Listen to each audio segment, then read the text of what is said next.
Curses.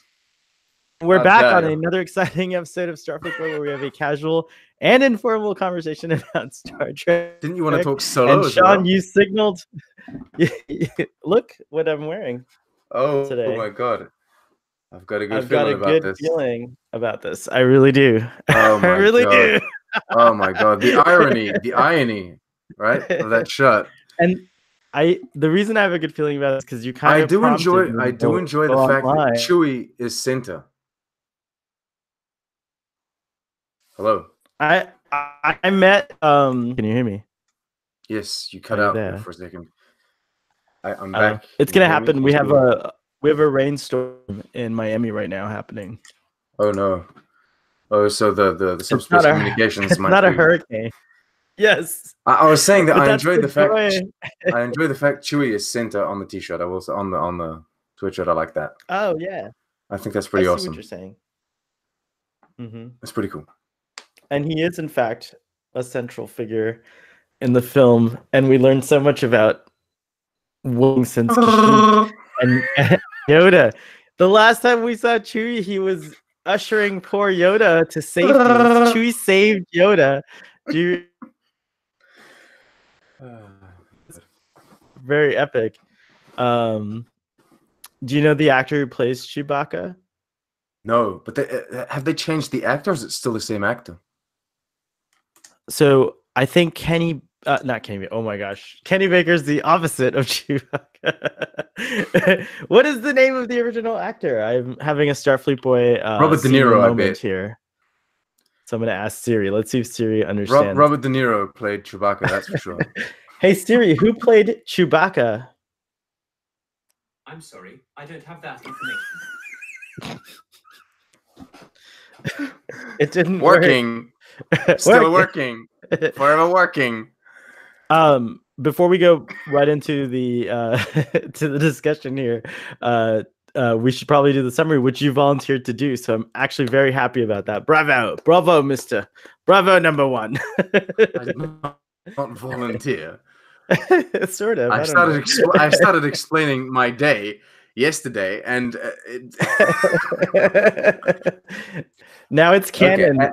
It's as canon I was on saying, Starfleet Boy. We talk about your day. we had a bit of a Star Trek day yesterday, but my wife and I, we both watched First Contact and Star Trek Discovery season 2, episode 2, New Eden, and it was fun because though we've never seen World War III on screen, both the episode and the movie tie into the events of World War III and the infamous date of 2053. So I thought it was fun. I have a feeling you know a lot about this part of Trek history or Trek lore or whatever. So I'd love to hear your thoughts on that during our full discussion. But I just want to say that that's a delightful pairing. Like you guys picked. It is. It really worked. It really. That's actually like a really awesome pairing. So I'm impressed. I think maybe the Red Angel has something to do with the coincidence there. I thought we were calling it Mother Burnham. Mother Burnham. Yeah, well, leading theory is that it's an Iconium, but I mean... Well, I kind of like that theory. I don't know if it's a leading theory, but I kind of... this could be like 7 years from now when the show ends, but maybe it'll be revealed. I don't need this mystery solved like right away. Well, I mean, this is Discovery talking about. For all we know, it could be just a Klingon, right? What does that mean? I mean, anything's a Klingon now. Just stop making fun of me just because I didn't understand that alien was not a Klingon in I didn't think of that at all. I wasn't making fun of you. I was making fun of you were making fun of me. I was like, not at all. That's a jab. That's so mean. I didn't do that. No. Okay, you want the episode summary? Yes. God. I suppose if I am some sort of co-host now, I need to do these more often, right? Yes, excellent. Okay, so in this episode resembles some sort of it mirrors some sort of old school Trek and some classic Star Trek, and I think a lot of people saw that because it is very much the exploration and discovery of an unusual world with an away team. And there's also like a very A plot, B plot structure. There's like a subplot going on. and a main plot. So the episode starts off with Burnham talking to Pike about the recording the message that Spock left. So it picks up on his direct, iPad, on his Spock's iPad, on his magic kind of what's it? I don't know. It's a Yu-Gi-Oh. It's a Yu-Gi-Oh iPad because he can make dragons appear and stuff. Anyway, I have a crazy Spock theory. I think it's way too crazy to just interrupt your summary for, but I just want, in case you remember later on. Oh my god! I'll tell you my crazy wow. Spock is the Spock and Burnham had a child, and that's the Red Angel. Oh, okay. No, Alex Sherman said no more discussion. X, no more discussion. Discussion over. Okay. So Burnham and Pike are talking about Spock's recording. Then they go on and kind of talk about how the closest red burst is a beta quadrant red burst. So the beta quadrant is some of the Federation. The United Federation of Planets spreads into both the alpha and the beta quadrant, but not very far. And so the closest red burst is in the beta quadrant, but very far away. And so they use the spore drive to go there. They jump to to where it is, essentially, where it was, and they find an M-class planet on which there are humans. A human colony, a pre-warp human colony. They shouldn't be there at all, so they send an away team down. Pike, Burnham, and I've noted her name, Owasikun. That's it, Owasikun? Oh, I wrote it the way Lieutenant Owasikun. No, it's Owoshukun. Owoshukun. Okay, Lieutenant Owoshukun. I don't know. I wrote it down. Anyway, it's let's say it for a second. Hold on, so that we get it right. Owoshukun. Owoshukun. Okay. You gotta say it more like kind. Ready? Owoshukun. Owoshukun. Hey, I can't be kind, but whatever. Okay, yes, so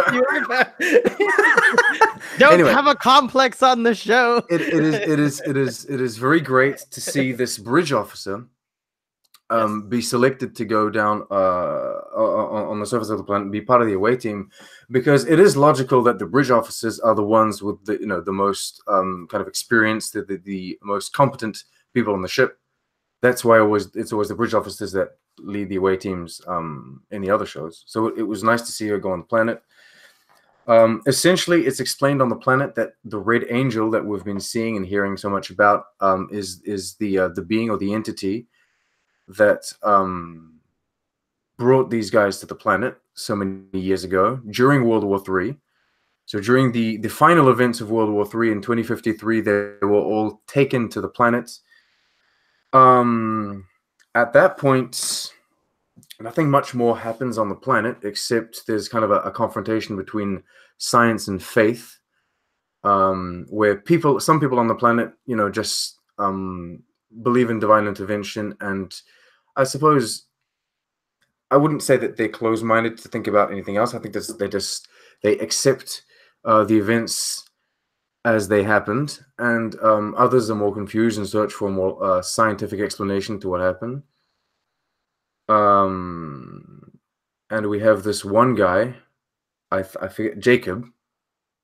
This one character, Jacob, interacts with Pike, talks about how he thinks that Pike and Burnham are from outer space.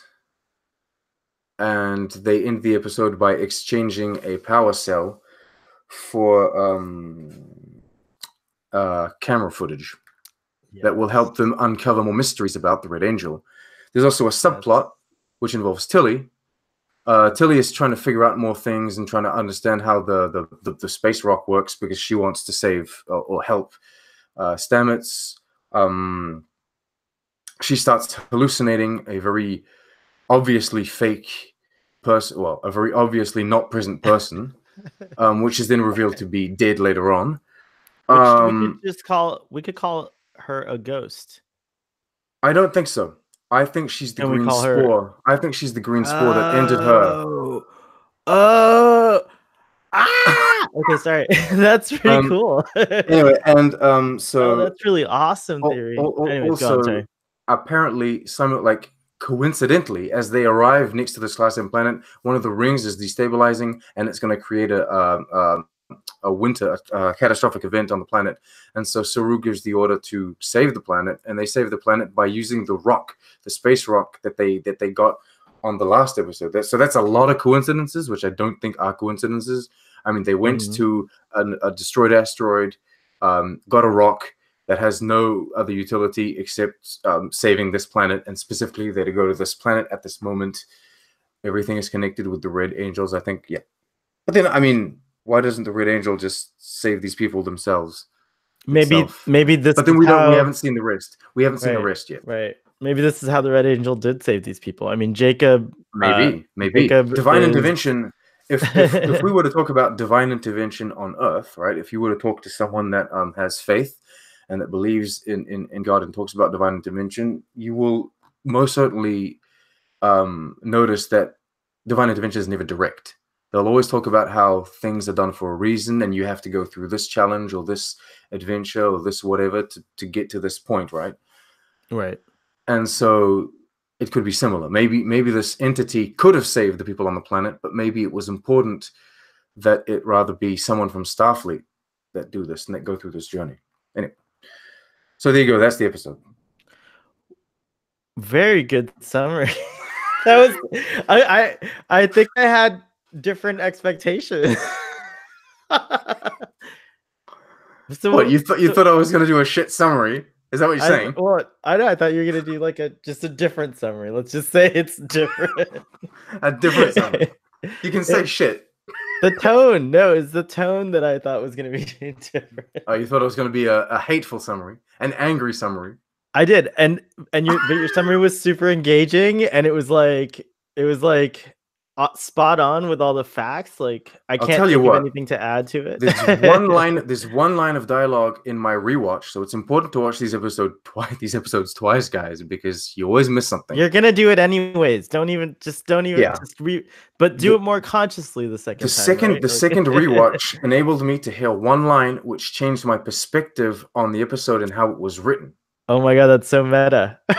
It is. It really is. Right. I got very context is for Sean. I got very frustrated the first time around because I think that the idea of putting faith against science, I think it's old-fashioned, and I think it's been done too much. And I think we've come to a point in society where we realize that a lot of our top scientists do have faith. And I think that we should. I mean, the long old debate about science versus faith is stupid and dumb, and I think it shouldn't be done anymore because both help each other. You can use science to explain faith, and sometimes you need faith to apply science. And so I thought that it was stupid that they were putting these things in such contrast, and I thought it was short-sighted of the writers. But when I rewatched the episode. Pike says that his father was both a scientist. He taught science. He taught science, and he also he didn't teach, but he was also about various religions, etc. And at first, I thought that the first time I heard it, I thought he said his mother and his father, and they were contraries again, but they weren't. It was his father doing both. Right. And just the fact that his father was both open to science and religion, that meant to me that the writers understood my point of view, and that they were creating this conflict in the episode for the point of the episode, not because it was how they felt. Does that make sense? Yeah, actually, it's very deep. Okay, good. There you go. Yeah, totally. So watch the episode twice. I 100% agree. That's actually amazing. Yeah. I totally caught on to that, and I also caught on in that scene, like what really got my attention. If we're gonna break it down to that scene a little more, is like I was very curious why Burnham didn't tell Pike the first time I saw it about her experience. But that is very Star Trek. It's not only it was TV, it's TV drama, but then it's also very Star Trek because you'll notice that every time something freaky happens to someone on a Star Trek on a Starfleet ship, they never talk about it. But you're in space, and freaky things happen literally every week, so you should be. But then it's not a Discovery problem. That's just a Star Trek in general. You need to create that drama. Yeah, Right? but it's a genuine human problem. It's relatable. You know what I mean? Like, Maybe Sean, you're embarrassed. if a red angel of death appeared to you and no one else saw it, just like you're sitting in your living room with your wife and your beautiful baby on the tube, and you're you're watching TV, and then all of a sudden this like crazy winged thing, you like lose your vision, it gets blurry, you're kind of unconscious, and this crazy like thing appears, and your wife's like, what happened? What's wrong? And you're like, did you not see the thing? And they're like, no. You know, what happens then? You're going to think you're nuts. Well, I think I'm in a comfortable relationship with my wife, which means I would tell her. But that's not where Burnham's at. That's not where Burnham's at. She's in a comfortable relationship with no one because she's annoying. I would say you're so terrible. She has her relationship with Sarek is getting better. It's like she's finding her way. No one has a good relationship with Sarek. He's annoying. That's true. I think she and Tilly are best buds, and but Tilly's off hallucinating, so she doesn't have time. Yeah, they're both actually hallucinating. I think that's an interesting coincidence, perhaps. But the difference is Burnham is not hallucinating. She's seeing things that are real, right? Because she's seeing her future. If you can, okay, essentially the camera footage capturing the red angel confirms it's not a hallucination. If you can capture it on a camera, then oh, that's true. It's real, right? Right. So she isn't hallucinating. Tilly is. The whole episode felt like I was watching a movie, actually. That's what I loved. You know what's amazing, too? It was so jam-packed. Both this episode and First Contact were directed by Jonathan Frakes. Yes, we have to give Jonathan Frakes an immense amount of credit. So I had a lot of Jonathan Frakes in the same day, right? And I actually noticed some directing similarities. He has these dramatic zooms on like with shaky cam on the bridge officers, and he did the same thing in First Contact as he did in this episode. Oh, cool. So yeah, I posted some of my favorite. Whoever was the cinematographer working with Jonathan Frakes, I think that's a great combination because on my subsequent watching, I saw so many beautiful shots. I have to say it was like, and that was a win for the episode. I will say it did feel a bit Walking Dead when they put on their civilian clothing and then beamed down to the next to the church. it felt a bit like the recent Walking Dead episodes, The Kingdom. But I don't watch The Walking Dead, and I feel bad about it because it's fine. It's fine. Are you willing to watch a show and then quit it at a certain point? Can you do that? Are you capable of doing that? I just don't like zombies. They scare the living crap out of me, and I feel very crazy when I watch zombies. That's okay. I've heard that by quite a lot of people don't watch The Walking Dead because of the zombies, right? Yeah, they aren't the main focus. They aren't the main focus. The scary people are the humans. That's the whole deal. I'll give it a shot. It's all about how humans are worse than zombies, right? But what I would like you to do for me, and perhaps our audience would be interested, is if from the top of your head, if you could think of like the best Sonequa Martin Green episode, then I'll go watch that episode and see if I love it. If I do, I'll go back and start watching the show. That's your challenge. Challenge, audience. The problem is Sonequa Martin Green in The Walking Dead is about as present as okay, but whatever her right? On Discovery. See what whatever I mean? The case is, I just want to see her best episode. Do you want to see the episode? If I'm gonna watch zombies, it's got to be the best episode of Sonequa Martin Green because it's the only tie-in I have to Star Trek. So it'll be worth it. Lord. It'll be worth it to watch the episode. That's it.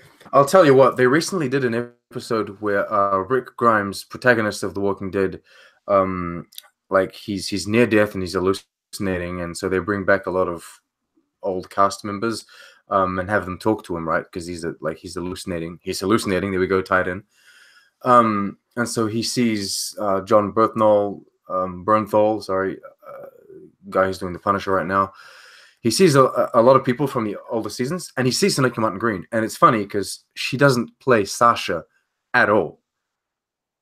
She plays Michael Burnham in The Walking Dead. It was like literally just Burnham talking to Rick Grimes. So you're saying that perhaps Sonequa Martin Green is like one of those actresses or actors, I think is the proper term, who don't really. They're like so real. They're just playing themselves in every part. Like that's who they're just playing themselves, right? I think honestly, in The Walking Dead, everyone kind of plays themselves, but just in the context of a zombie apocalypse. I think that's kind of the idea of the show. But I think that she's so ingrained into this Burnham character now that, I mean...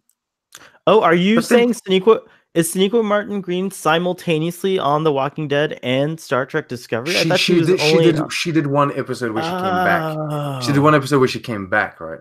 So between season 1 and season 2 of Discovery, she had one episode in The Walking Dead. So you're saying that's the episode I should watch? No. I have to go back and consult my notes. You wasted my mind time. You wasted my thoughts there. My thoughts be bloody. Maybe season 6, episode 1. Did you like more things than you disliked about this episode at the end? Do we want to talk about our ratings already? No. And then just keep talking? Or okay. You don't know how to do TV, do you? No, you have to do the ratings at the end. That's right. Because then everyone clicks out. Everyone changes the channel and goes to watch The Simpsons. But I already posted my ratings on Twitter. Are you kidding me? What? Stop.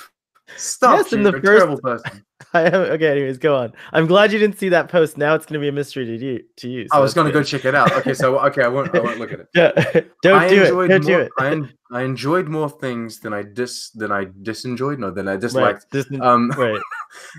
In both this episode and episode 1. And I will say that Tilly annoyed me less in this episode than in episode 1, though I find that Tilly has become a parody of herself. They're doubling down on the quirky and fun, which was fine in the beginning, but now it's a little heavy. I know you posted the memes with the people shaking their head when I said no math was involved. Yes, thank you for bringing that up. Oh my God. I made a comment on Discovery season 2 episode 1 that it was stupid that she says it's the power of math, people, where no math was involved. Of course, math is involved. They're on a starship in space. Math is literally involved in everything. Like when you ask for a coffee, math is involved, right? What I meant was right. The line it didn't deserve to be there in the sense that they didn't show any of the math being executed on screen. They didn't show any of the hard work that they put into it. Like a TNG episode, you have Data and Geordi really working, figuring things out, even if it's bullshit that they say, like technobabble. Tilly did nothing. They just threw a frisbee on the ground. It unfolded into this giant thing, and then they captured a rock. And it's about math, people. It's not. You threw a frisbee on the ground, and it magically captured a rock. I think that was my beef. I think throughout my excuse me, burping, drinking coffee and burping on my show. That's so professional. Disgusting. If I may say. Get him off my bridge. Off my bridge. Pardon me, audience. I didn't mean to burp on screen. It happens sometimes. We also sometimes crack our necks. There we go. That was good. I cracked my back instead. I distract you with Chris Evans. I get your attention with everything else. I do. Oh, it's true. You do. You distract me with Chris Evans. What I will say is that I think that I think I see your points, all your points, in terms of an argument, which sometimes we have, but I do see all your points. But there's just something about it that works for me, like that combination, as opposed to making me not enjoy it. Then, did you enjoy Wesley Crusher at the time when you were watching TNG? Because I find it ironic that you would that someone would enjoy Tilly but not enjoy Wesley Crusher. Yeah, so when I was a kid, I was totally into Wesley Crusher. My feelings for him evolved later on, where I actually I changed my mind, and I was like, oh, he's actually like a terrially person. He's always interfering. Can I be mean? Yeah, is it Will Wheaton that you dislike, or is it Wesley Crusher? Actually, I like Will Wheaton. Okay, a lot. Because we're gonna put it on record. However, seem to be. There's a lot of things that Will Wheaton tweets about that I don't understand, and sometimes it actually hits me in an emotional way, right? And sometimes those are negative emotions. So I'll that's the best I can do to say how I feel about Will Wheaton. Okay. But I love him. He's part of my childhood. I knew about Will Wheaton before Star Trek before he was in Star Trek because wow. So I before he saw the existed. movie. Yeah, he existed to a lot of people in a beautiful film called Stand By Me, which is based on a Stephen King's novel. And if you haven't seen it, Trek have on seen the that. Tube. Oh If dear Lord. you are missing out on an important film for humanity. So Okay. that's all I gotta say. Stand By Me. Yes. Stand By Me, the movie. The movie. Movie. Because there's And the if the song, which is great as well. And I think the song is in the movie. And now I have to IMDb Of course, right. Stand By. Have you already Stand By Me IMDb'd? I haven't IMDb'd it. I've Wikipedia. Hold on, let's see if Siri knows this one. Hey Siri, 1986. who directed the movie Stand By Me? I found 2 movies for you to choose from: Stand By Me and Stand By Me. Which Stand By Me? Stand By Me. The first one. Rob Reiner? Is that it? Stand By Me was directed by Rob Reiner. Rob Reiner. Oh, you got it. You beat Siri. I did. You beat Siri. I did. But then I didn't have to choose between Stand By Me and Stand By Me. The real nitpicker in me. The Princess thinks Bride. That the computer on Oh, wow. Discovery shouldn't be much. Oh yeah, Rob Reiner directed Princess Bride. Yes. Okay. I want to see the movie now. Oh, good. Look at that. Hey, audience, we just did a promotion for a film, and we got someone to watch it. That's awesome. You should also watch The Expanse. Yes, can we have our Expanse moment right now? It's like... Are you just beyond excited that it's coming back? There ain't no red angels in The Expanse, but there are blue people, which is pretty cool. And spoilers, hashtag you should know this already. What the F is going on? In The Expanse, I got no clue. Me neither. That's what I love. I'm perpetually intrigued. Right? Yes. It begins and you're like, what? And then what? And every season it's just like it gets more and more crazy, but it's awesome. I have to say something controversial about Star Trek Discovery, so be ready. Oh dear Lord. Okay. I'll have to log out if I'm displeased. Oh, come on. No, go I'm ahead. not gonna say it. I'm not gonna say it. You're free to speak. Come on, speak. I'm always controversial. This season feels like it's finally going to be a contender in that level of my expectations for what a perfect show is. I feel like here's The Expanse, and then Discovery was like, here, like, hold on, it doesn't even fit like where Discovery was for me last season. Okay. And now I feel like it's like right there. Can I say two things? Can I say two things in reaction to that? The first thing is you don't watch enough TV series. You need to be watching more so that you can work, Sean. So that you can have a bit of perspective. Also, I have to work. I don't have time. You have to keep in mind that comparatively, season 2 has had a very strong beginning to like season 1, and so you might be a little overhyped.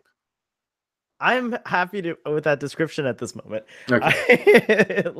I'm happy to take on that thing because it's true. I do think I will feel differently when my emotions settle.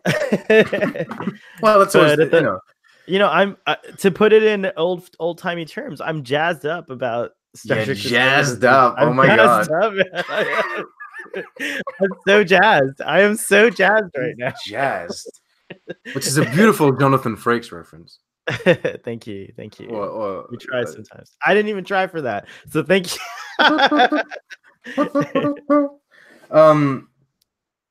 Can we talk about the episode? I thought that's what we were doing. Well, yes and no. We're giving shout outs to The Expanse and Stand By Me.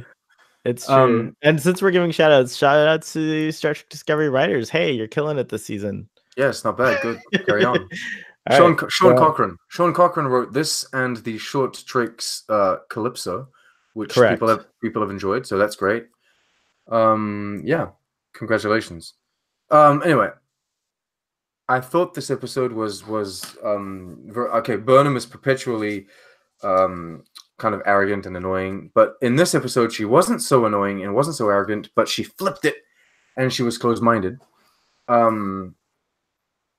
But then I suppose like these are the flaws that the character has. We keep on talking about how perfect she is in the way that she can do everything and execute everything to perfection. I suppose her flaws are more in her What would make you put that kind of disagreement with her character to rest? Like what kind of a scenario, or how would Burnham be in your mind to show you that she's kind of like just like everyone else? So well, I think that I would like her to have an actual position. First of all, I mean, she's not. I think she was supposed to be a science officer slash like first officer at some point, but then she's never really done any science at all. She's an amazing pilot. She's an amazing engineer. Like she does all. She can fight a Klingon. She does all these amazing things, and I know that we're supposed to follow like usually everything's explainable with these best officers in Starfleet because we are following the flagship of Starfleet that represents the Federation. So we have the peak, right? This is the best of humanity. This is just the USS Discovery, just another ship, and so they shouldn't be the peak. But I think that I would like her talents to be more focused on a specific kind of theme. And I think that's what made the ensemble casts of the other Star Treks so strong, is that you have an engineer that's good at engineering. You have a doctor that's good at like doctoring, right? Everyone has their kind of strong point, and then you have this very magnificent leader, which Captain Pike is embodying greatly this season. I gotta say, he's very good. Right. I love the scene on the planet where he just sits back, he lets Seneko talk, he lets Burnham talk, and then eventually he just says, "Look, we're gonna take rests. Thank you for your hospitality. We're going to, he kind of intervenes at that right moment where he feels like maybe this will go just a little too far in the discussion, in the debate. I think that was some very good captaining right there. I have a question for you. You probably know this better than I do, but I can remember that Spock was the science officer on the Enterprise. I can remember that, well, we know from this episode at least, but I think it's been established before this that Burnham is the science officer aboard Discovery. Who was the science was Data the science officer on TNG? I don't know why it's unclear to me, but I don't know who it was. He was up I don't know. I forgot. They have a science officer, but then they changed the ranks around. They changed like because you didn't have a communications officer anymore. By the time you got to TNG, Worf would take care of communications. Oh, this is true. The bridge crew actually like kind of It but then you had a ship counselor, because you went from a crew complement of like 400 to like 1,000, and you had families. Yeah. So then you started needing like more. What about So then, what about on Voyagers? Is Harry Kim the science officer, or who's the science officer? Well, Harry Kim's just the helmsman. No, would it be Tuvok? Would it have been Tuvok? No, Tuvok was chief of security. Oh, he was tactical. I forgot that. I just stereotyped him because he's a Vulcan into the science officer role. That's terrible. He was okay. To save you, he was a science officer when he was serving under Sulu. Captain Sulu. Yeah, he was a science officer back in his first Starfleet career. Very nice. That's cool that he has 2 Starfleet careers. It's kind of insane. Do you think Tuvok could show up on Discovery? Is he that old? I don't know if he's that old. Oh, okay. I didn't think so. We know he was only I think he was only 30 when he was on with Sulu. What was the name of the science officer? Was it Hoshi on Enterprise? Who was the science officer on Enterprise? She was the communications science officer. T'Pol, wasn't it? T'Pol the Vulcan. Oh, that's right. Okay, so we've had science officers on every show, like a clear science officer, except Voyager and TNG and Deep Space Nine. Oh no, well, Dax was science officer. Dax was science on Deep Space Nine. I forgot. I totally bad Sohail. Bad Starfleet boy. I left out Deep Space Nine. Fascinating. Okay. So anyway. how do you compare Burnham against all the other science officers? Like, does she? Well, she doesn't do any science. That's the thing. What are you talking about? That warps. Okay, she did science on this episode. I have to. Can I just tell you what happens is what happens is she doesn't do any specific science or anything that can clearly show you that she's a science officer. What she does is she comes in and spurts a bunch of technobabble, and it's the solution.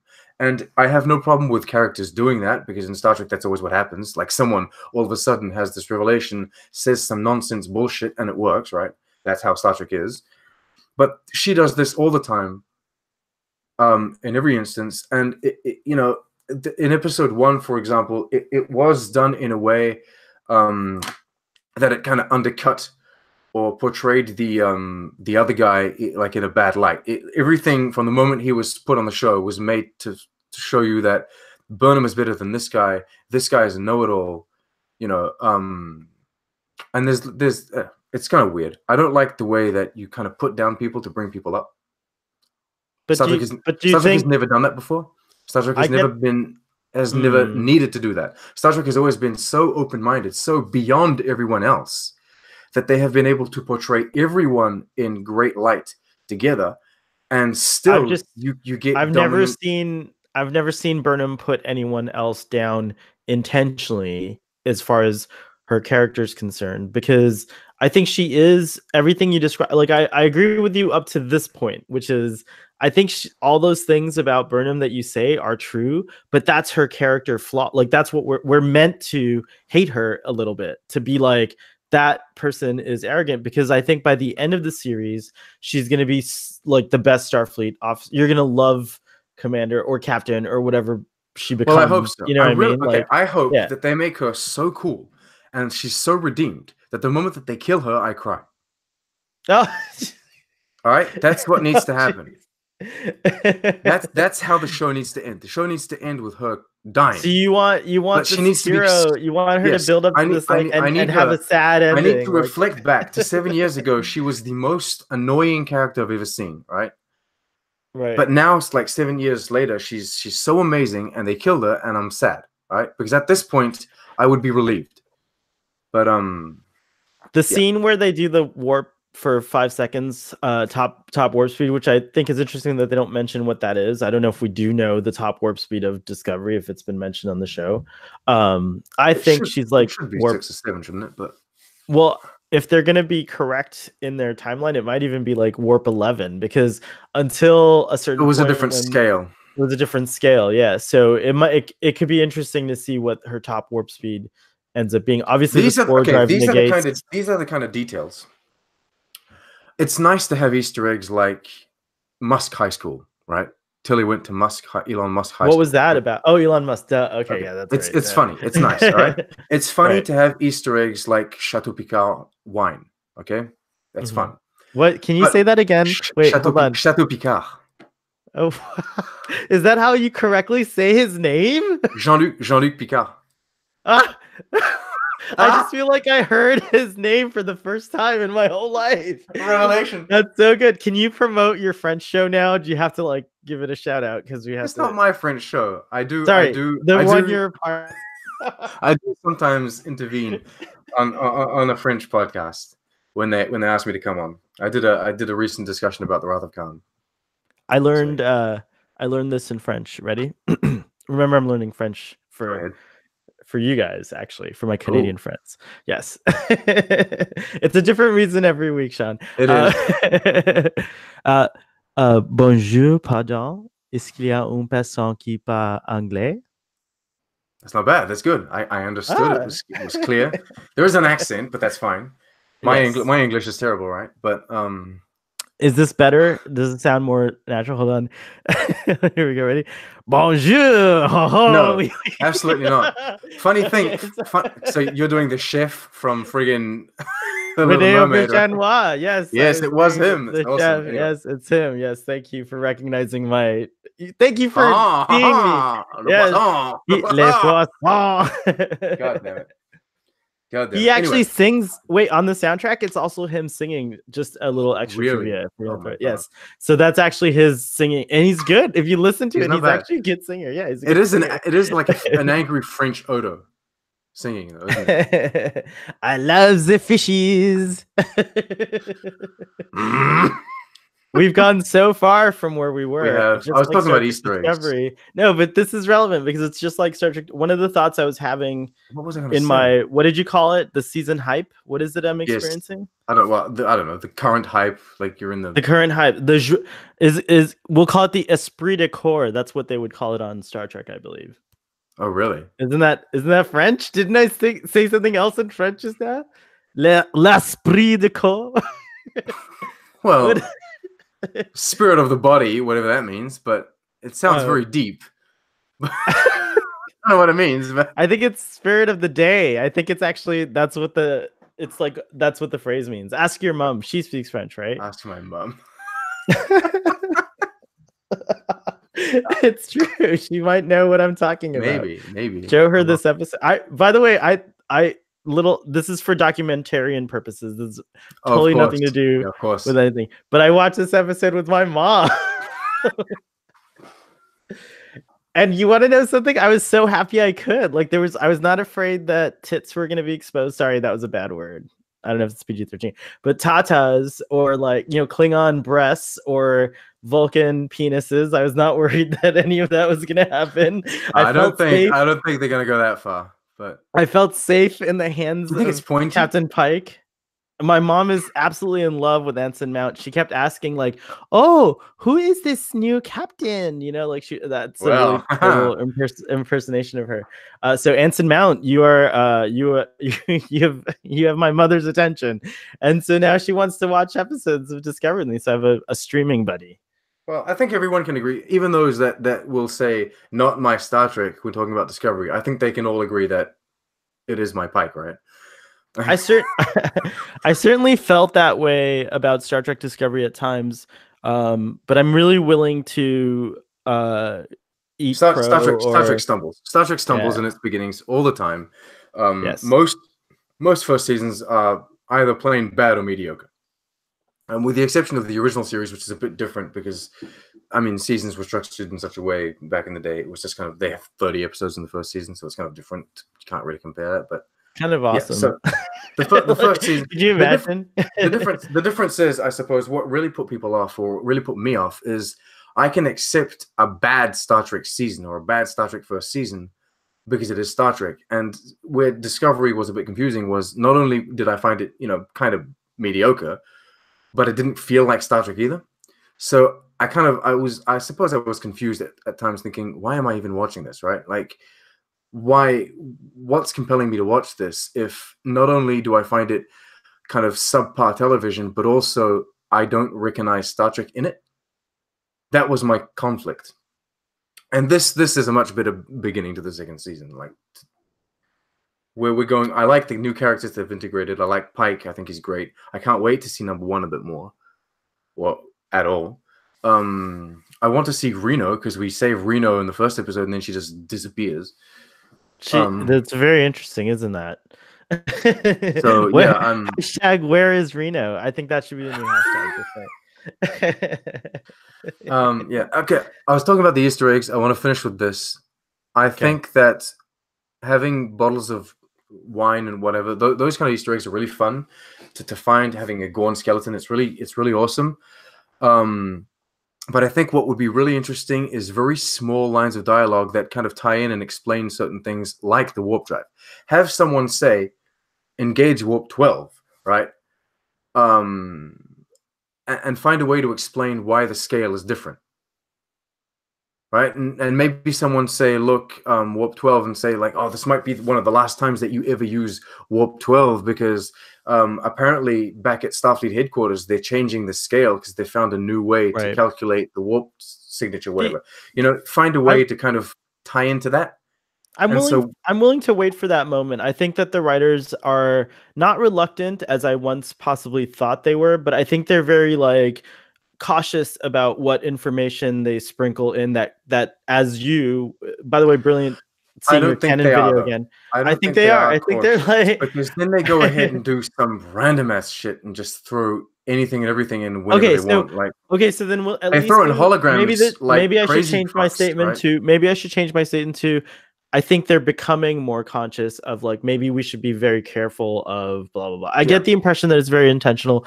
I get the impression that these are things that are obviously going to delight fans, or whatever you want to call super fans, or lifelong married to Star Trek people.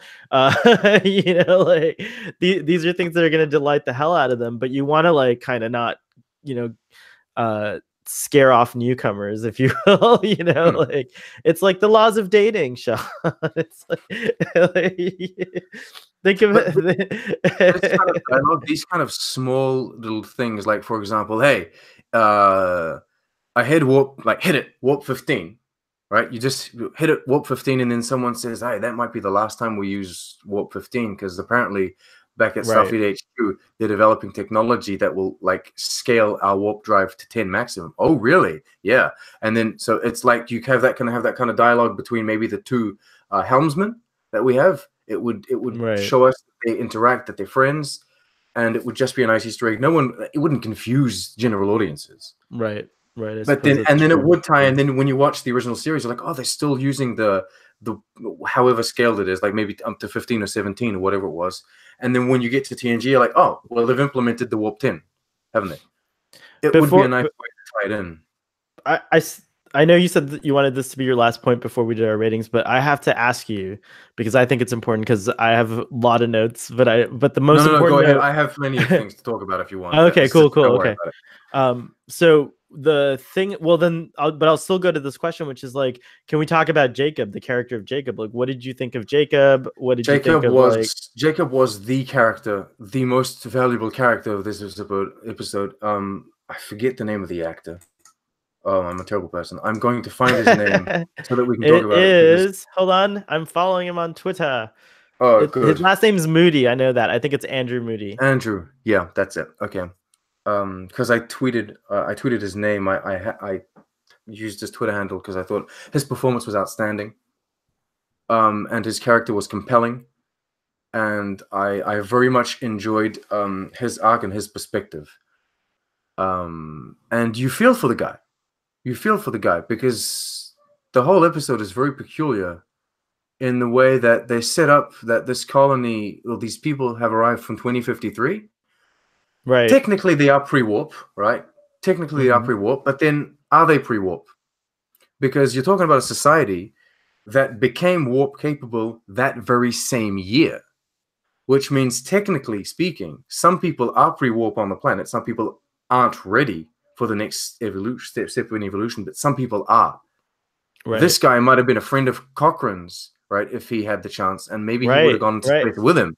So this guy was clearly ready for space travel. He comprehended space travel, like he had a comprehension of it. Well, obviously, because his ancestors, at least, if you pretend that this is 200 years later, right? But also, if you pretend that like Star Trek is at least grounded in real life. I'm not saying it's like, it's supposed like Moody, that's it, yeah. Obviously it didn't predict when any of these horrible things would ever happen. Hopefully they'll never happen, right?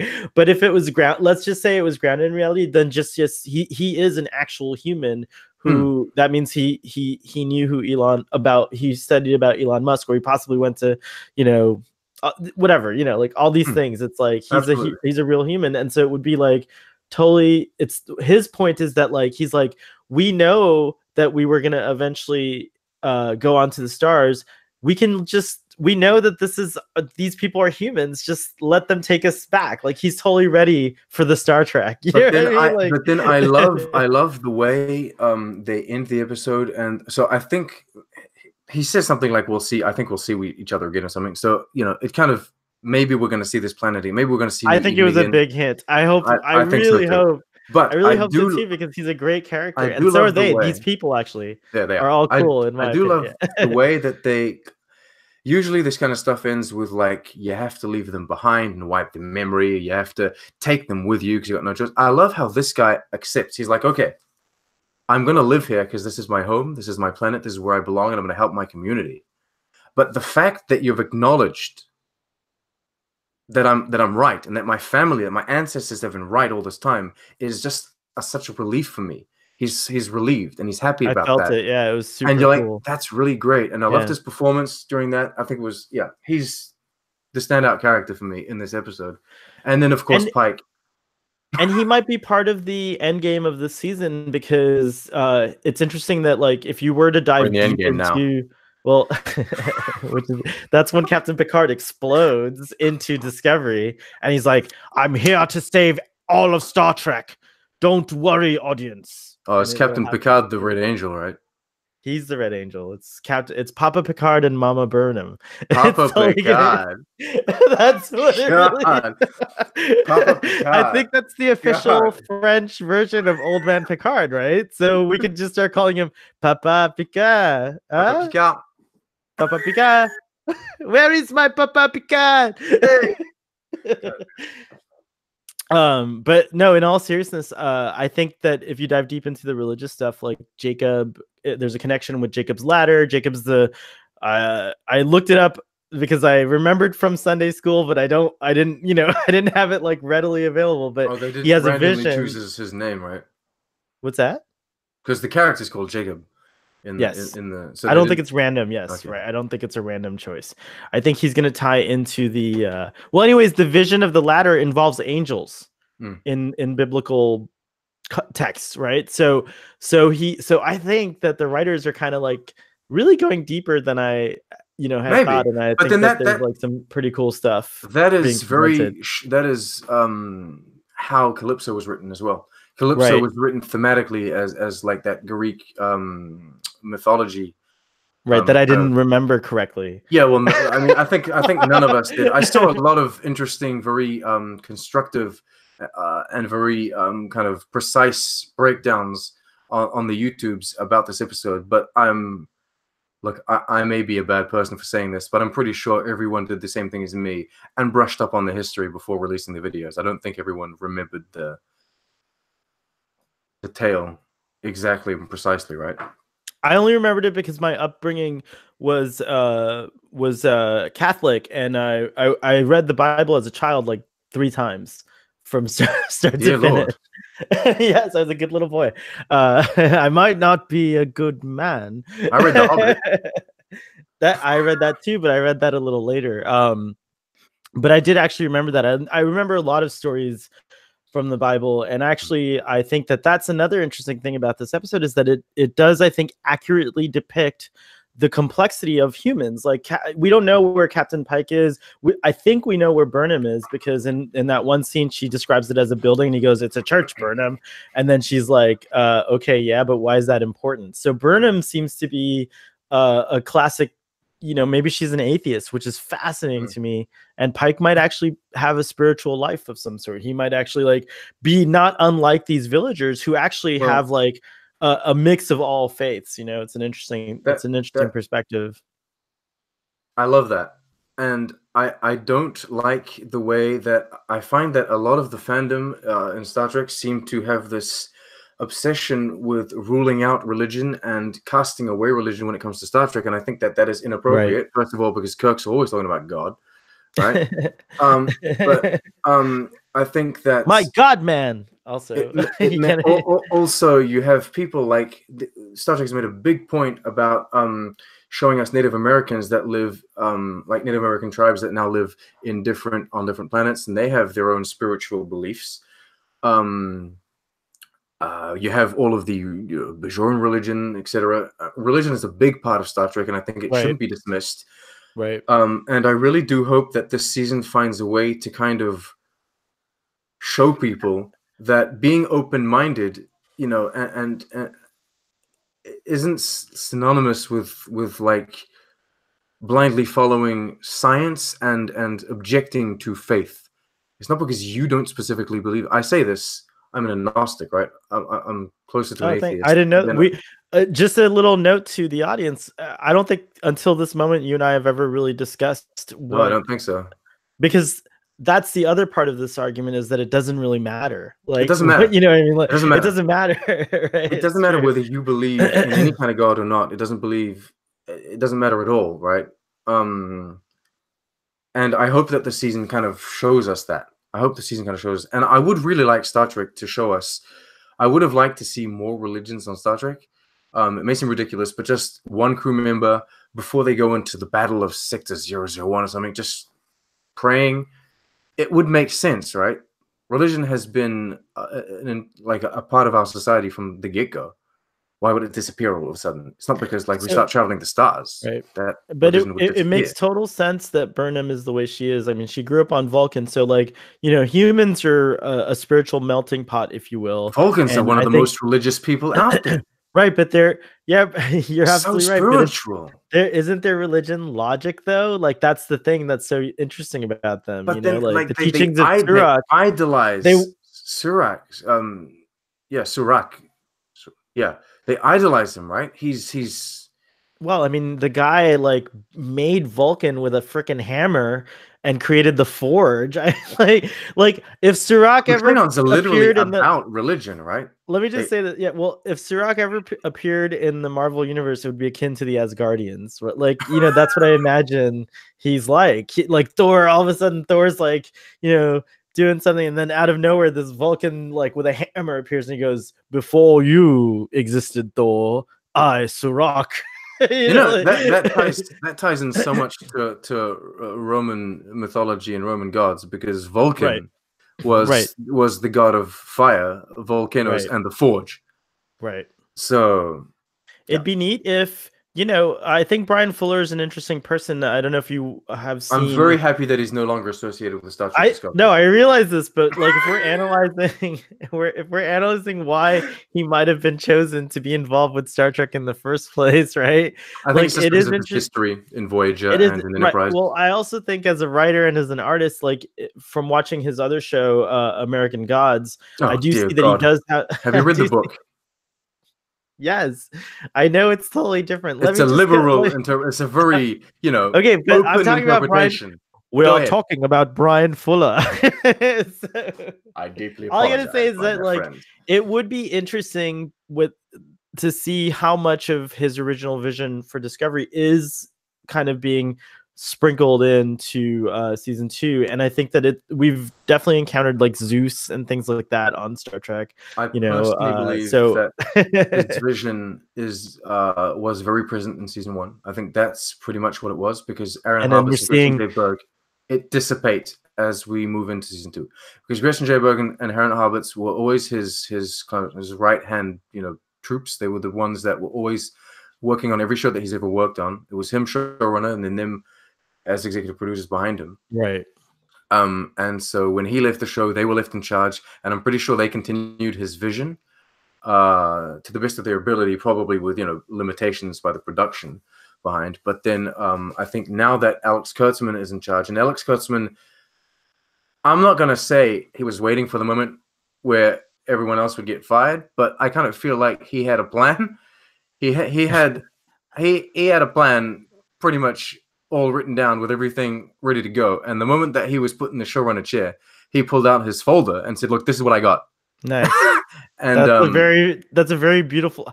Did you remote view this image? Like, where is this like that's like a show in and of itself. You should write there should be another show called like the making of Star Trek Discovery, which is way I'm cool. pretty sure that he had everything set up. He was like, "Okay, I got my TV universe. It's all set. It's ready to go. I now need to find a way." No, that's wrong. I'll rephrase this. I now need to wait for these showrunners to leave so that I can showrun. Wow. No, I'm not implying that Kurtzman did anything to get them fired. Absolutely not. Kurtzman, what do you say about this? It's no foul play. It's just I saw Alex Kurtzman on the Facebook show. The Facebook live stream show, which I hate to say this, but I like all props to Matt Myra, who I think is an interesting person and cool. But I really enjoyed this format like way more, and I thought that Matt Myra was not the problem with After Trek. Right? Yeah, I would agree with that too. People seem to blame the host. It's not the host. He was doing his job. But I mean, if Starfleet Boy is horrible, you're gonna blame Starfleet Boy, right? And many people do think Starfleet Boy is horrible. It's different. Starfleet Boy would be the problem with Starfleet. Like, you would be the one to blame because you created the show. Matt Myra wasn't the one that created After Trek. He was just hired to be the host, right? Well, then I agree with you. I think that Matt Myra is wonderful. I said that. So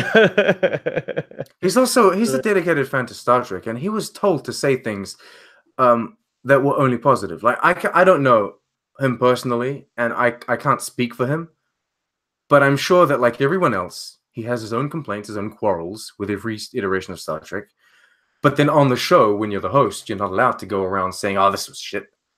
You gotta speak positively about the show, I'd like especially to- when you got the producers and the showrunners and the writers like in front of you. I'd like to.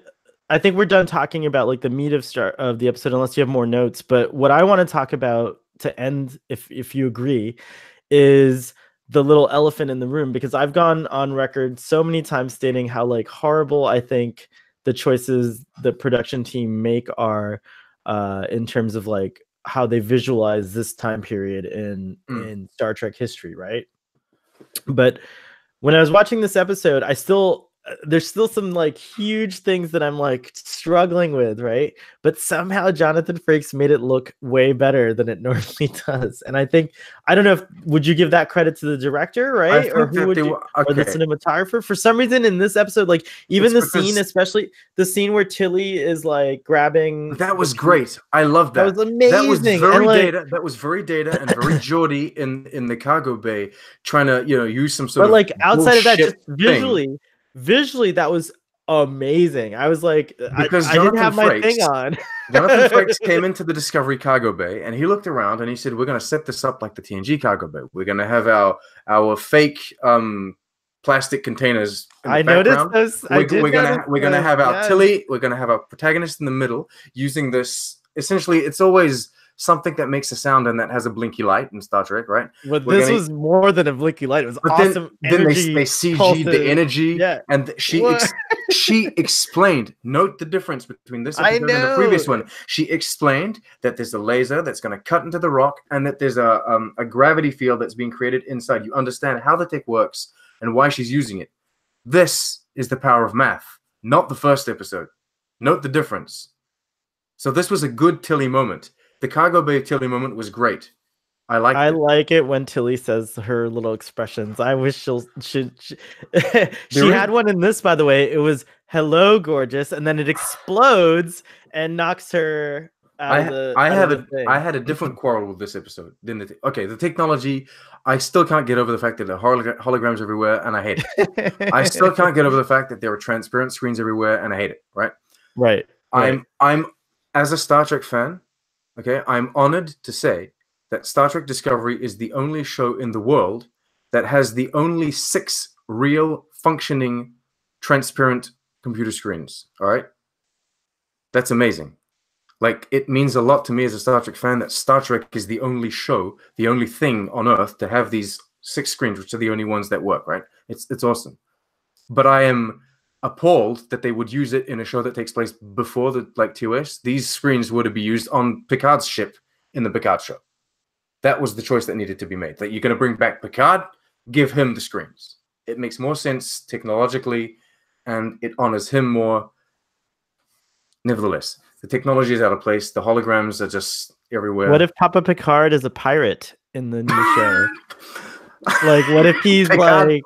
It says Picard, right? It says that his life is drastically altered, right, by this thing, right? Like, what if he goes around pirating with Vash? Yes. Right? What if he and Vash are pirating together, and he's like, how frustrated would you be if they finished his love story, like they concluded his love story, they give him a wedding with Vash and not Crusher? Oh my how God, frustrated would you be? You would be. You would see me cry because you know that Beverly Crusher would be there. She would be like, she would be there. It would break my heart. Front row, watching Picard get married. Now that you said it, it's not going to happen. Thank you for saying it, because now CBS are not going to use it because they don't want to pay you lots of money. That's very true. I'll say it again. Everything that I say, CBS, you're allowed to use. I won't sue you. If you like an idea of mine, go ahead. I don't care. I won't sue you. Hire me. Yes, I agree with that statement. I think we should hire Sean and myself as well, even though I have a great job. I would work part-time bringing you coffee.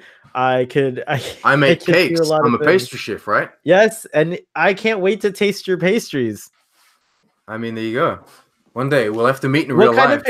Have you ever made a lemon square, and how do you say that in French? A lemon square? What the hell is that? Yes.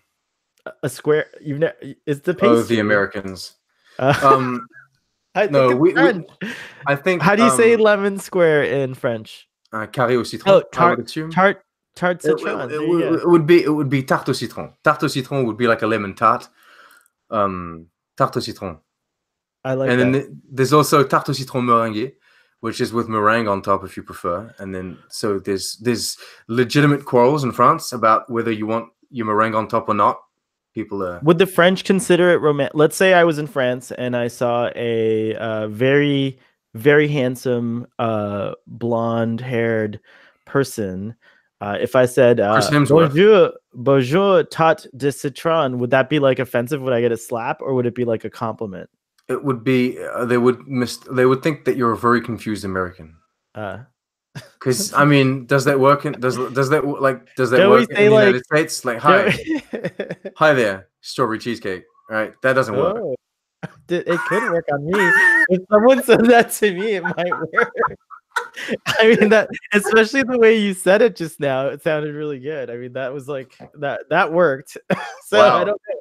I think it's who delivers the line, right? Who delivers? Okay, you need to have this sex appeal, right? And that's a tie-in to the acting and performances in this episode. But I'll save that for my closing statements. I have beef with this episode. Oh, that's right. We haven't got. I was trying to deflect your beef. Go on. I was wondering if you have the same thing. All right. Okay. I have a tendency of saying, and it's a kind of an odd statement, but I have a tendency of saying that Discovery, especially in season 1, said things but never did things. They would always say, "We are Starfleet," and it's all about saying that you're Starfleet, saying that you're Star Trek, but never really showing it on screen. And so I found that this episode actually illustrates that quite a bit. When Captain Pike, just before they do the spore jump, he says something like, "Be bold, be brave, be courageous." Like, why do you say that? No captain needs to say that ever. Just do it, right? But it are bold. Great. It doesn't. It sounds cheesy. It's corny. No, it doesn't. It sounds amazing. They all clap on the bridge every time something good happens. No one claps and start like it's your job. You're supposed to be doing this. I get that you're happy. I get that sometimes you can crack a smile, but the fact that they have this motivational music and everyone's clapping, they make an event about everything that ever happens on Discovery, and it's kind of weird. It's too much. There's also the only way, if I can answer that real quick. Go ahead. On a personal level, the only way I can relate to that, and I think the reason why that same situation kind of works for me in this season, is I'll just say I agree with you, and then I want to add or piggyback off of your statement and say that like I have seen situations where the arrival of someone can totally, as Pike says, change your perspective. And I think that's what Pike is doing for this crew, which was like a whole different crew in the first episode. Despite what we may think of the production value, the acting, or anything like that, on the story level, what seems to be what they're kind of bringing to light about season 1, at least for me, is that no matter what was going on and whether we thought it was great or not, this crew was like totally battered. I mean, like when we start Star Trek Discovery season 1, Lorca is like making his security officer Rekha Sharma's character Landry, he's making her do the worst things as his like right hand person. Like she's like trying to like harass Burnham. She's like, and then she gets killed brutally. Like, think about like what that does for a crew. Like, no one's gonna want to defy or even get into situations with that. But then Burnham comes along, and I think Lorca brought out the worst things in her, and I think that's what we all saw in season 1. But by the end of the episode, by going through this journey again a second time, where she's like, this guy's like worse than like anyone, like he's worse than me. Like, she actually like finds her in herself what it means to be a part of Starfleet and also to be a part of the Federation. So I think you're right. She starts out totally unfocused, and then she finds her focus at the end of season 1. And I'm like, okay, even though I didn't really like season 1, I was ready to be done with it. I'm so delighted that in season 2, these are the things that are kind of like being solved in a way by Burnham's, by where we're at with Pike, and you can, even though we don't see it, and that's a frustration of season 1 too, is that like the bridge crew was totally ignored, in my opinion, throughout season 1. I mean, there were a few moments and we were so excited when we got those moments, you know what I mean? So finally in season 2, the writers learned, or perhaps the producers, or perhaps this is Alex Curtin, for whatever reason, in season 2, we're really now starting to feel more connection with the actual crew of the Discovery, you know, and not just these like random characters like that we didn't need because they were fan service, like Harry Mudd. No, I love you, Rainn Wilson. Harry Mudd was awesome.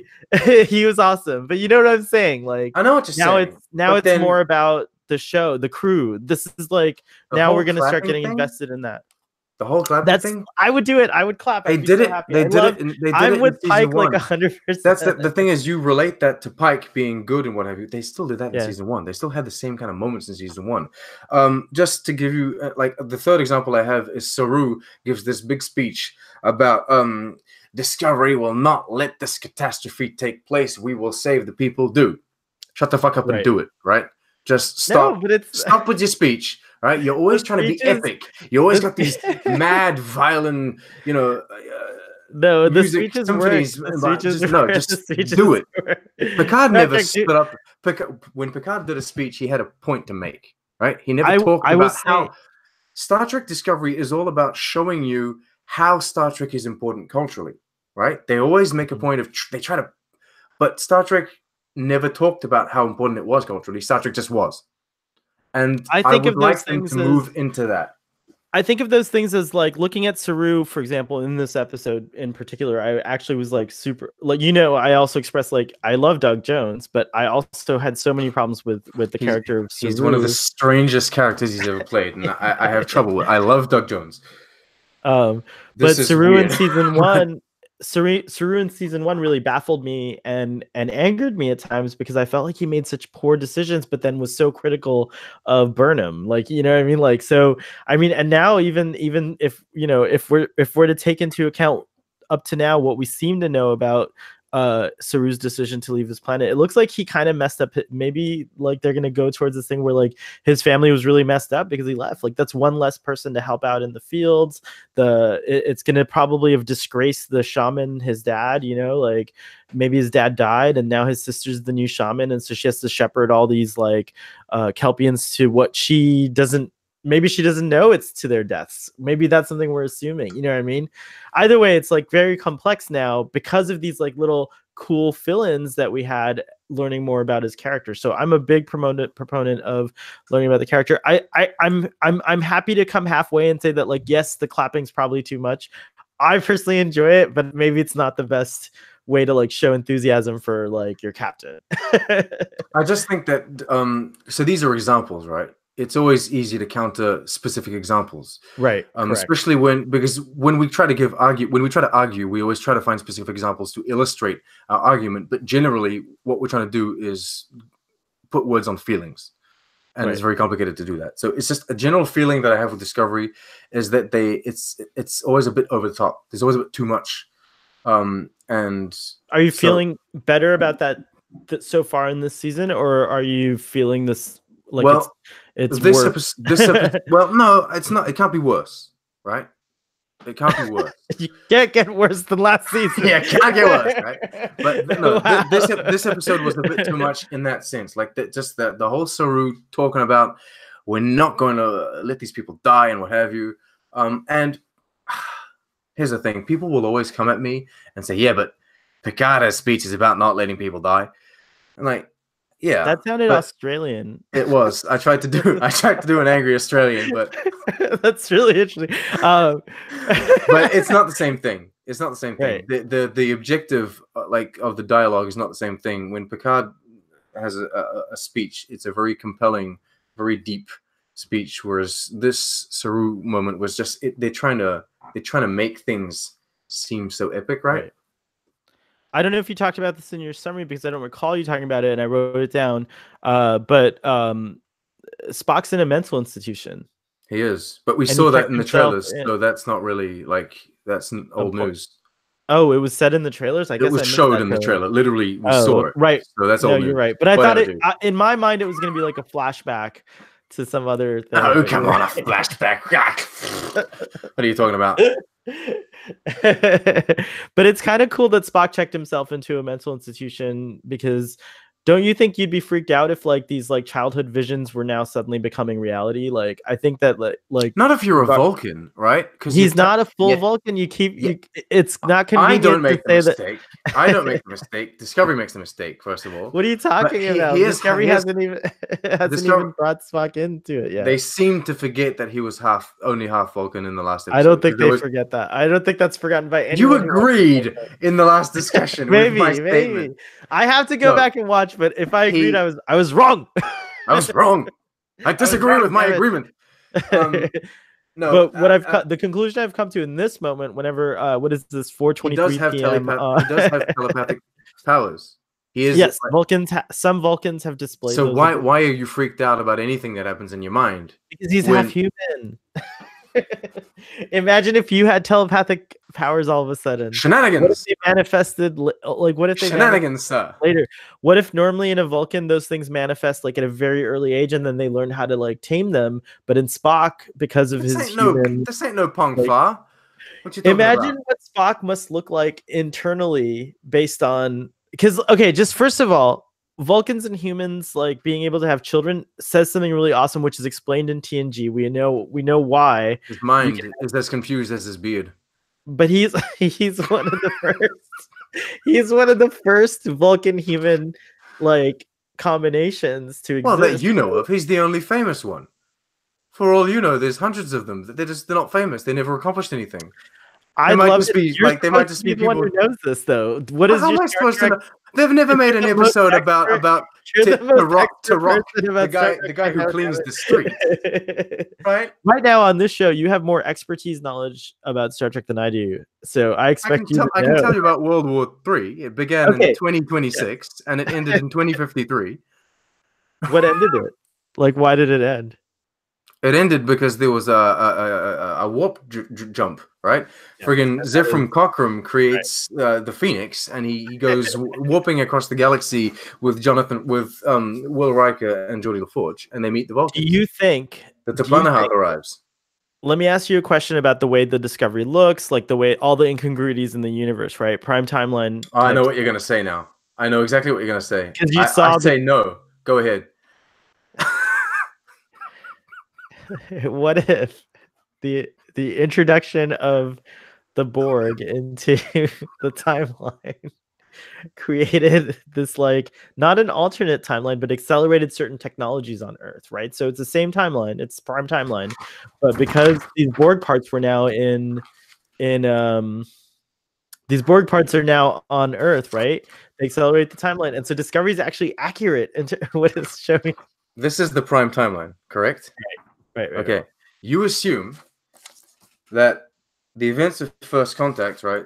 This is the problem. You assume that there's a new timeline that's created that effectively erases this one. I'm not saying it erases it, because TOS still exists. So, like, if you're watching the shows in order, if you're watching the shows in order, the change in the style makes sense because TOS is pre. This is false. This is what happens, right? This is what happens. So you're so smart. Now, explain this to me and others like me. The events that occurred in the original prime timeline, so the First Contact with Zefram Cochrane, are not altered. They are simply tweaked in the same way that when Cisco goes back to the Bell riots and Cisco becomes Bell, history is not altered. There's no new timeline. When they come back, there's simply a little tweak in the timeline. The difference is Bell has Cisco's face, right? So, but the timeline remains the same. From what I understand of physics, though, is that like that little tiny thing that you call a tweak actually is the event that changes the whole thing. This is what you see, right? The prime timeline just simply is slightly changed here and carries on, right? You're making me turn on my Wacom tablet. I'm gonna have to draw. Can you see what I'm showing you? This is the change, right? In the prime timeline. That little small that looks bumpy like a pimple. It looked like a... so the temporal pimple is the fact pimple. That you're saying that Star Trek Discovery exists in a time pimple? Is that what you're saying? No, I'm saying that Star Trek Discovery exists in the prime timeline, no pimples. Picard has to stop it because he started the whole mess. He created the time pimple when he went back in time. I can't explain anything to you. You refuse to listen. To fix the timeline, he has to let the Earth get assimilated. Can we give our ratings? What's that? Can we give our ratings? Yes, we can. I'm glad I got that point across though. Dear God. I give this episode. Dear Red Angel. I go first because no one trusts my ratings for some reason. So here we go. No one on Starfleet would trust my ratings. So this is a 10 for me. So that's 2 10s in a row. I'm totally shocked. No, I'm telling you, I'm totally completely shocked at myself. It's the hype, right? If you say so, but so what happens? What happens when a legitimately good episode of Star Trek Discovery comes out? What happens when a Star Trek episode, on par with Darmok, the Inner Light, the Visitor? What happens when a Star Trek Discovery episode comes out, which is actually good, right? What happens, or actually great? What happens then? Do you give it an 11, a 12? I consider the best episodes the ones. Do you warp scale your rating? Do you like everything that you said? Is weak. My rating is consistent with the warp theories and limitations of Star Trek: The Next Generation. After warp 9.99999, there's no conceivable way to truly understand a rating. So I would say that like this everything that has a 10 is mixed and jumbled, right? Yeah, it's all like you're gonna become a lizard at some point. It's a complex bag of emotions and just I think that. When I give something a 10, it's just for me personally, everything just worked on all fired on all cylinders. And so far for me, I'm not saying I'm right. I could be wrong. I enjoy being on Starfleet Boy because it's a no-nonsense show. It is a no-nonsense show.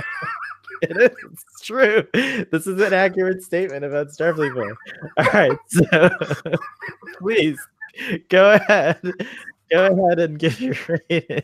I give it a 6.5. Which is it's a 0.5 more than the previous episode. I think I wrote down what you gave the second episode. Not that it's important. It's not the important. The second episode of Discovery of season 1. Yeah, I wasn't here with you. I think the first 3 episodes I wasn't present. I think I came on at a later date. I came on with I came on later. Oh yes, but that was your first time on. This is like our anniversary, though. Whenever that episode comes on, we're about to celebrate our Star Trek Discovery anniversary as friends. Oh wow! L'anniversaire Star Trek Discovery. Je m'appelle Soel. Je m'appelle Starfleet Boy. He ha ha ha. Sean, God. I wish to devote a little time, if you can spare it, to talking about Solo. This is the bonus feature. I'm willing to start a new video. We can if you want. Do you want to do it on your channel, or we have to stop? Oh no! The show? Oh no! You're like, no, I'm not going to sully my channel with that nonsense. There aren't no Star Wars on Trek on the Tube, right? Gary's gonna hate me because there's not supposed to be any Star Wars on Starfleet Boy either. So here's the way we get around it. We're going to do a live discussion. It's going to be in the moment live for anyone to join in and comment. Whoever sees it, they'll be like, probably, I'm guessing 3 other people. And then we archive it. So it's not on the prime timeline. It's in it's in the time pimple. Okay.